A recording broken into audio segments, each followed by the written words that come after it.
So when a birth mother comes to American Adoptions to start developing her adoption plan, she gets to tell her specialist exactly what it is that she wants and how she envisions her adoption plan going, including contact with the adoptive couple.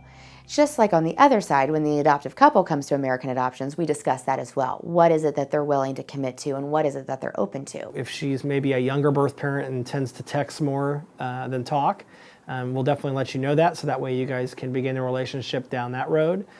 Or, maybe if she's another birth parent that would like to meet you face to face, we would, begin to explain what that might look like as well. American Adoptions does have social workers that will be on the phone, or we'll set up a social worker that'll be there face to face, so that we can help mediate and provide support for everyone to help facilitate the relationship, so that in the early stages, as you're getting to know each other, that you guys can develop a strong bond. And then, as time gets on, you can kind of take that relationship and, eventually there's relationships where there's a social worker not even needed because they begin to have such a good connection with each other. I think it's kind of scary for both the adoptive couple and the birth mother starting out on this journey, not knowing who one another are.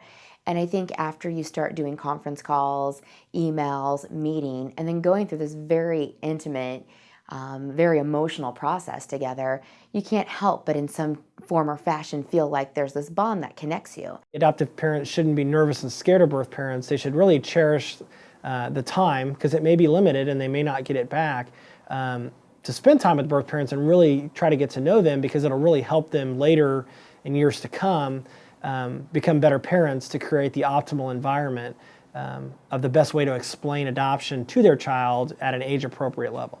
This child's going to have so many questions about not just their adoption story, not just how they joined that family, but about their birth parents, about, why did my birth parents choose adoption? Why did they choose you? What type of contact did you have? What did my birth mother look like?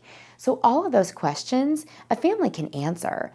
And it's so reassuring to a child to know that their parents loved them enough and cared enough about them and the birth mother to take the time to get to know her, to learn these things, so that way they could have that information for that child. And so when the child has questions, they have answers, and they can feel more secure with who they are, where they came from, and what their history is.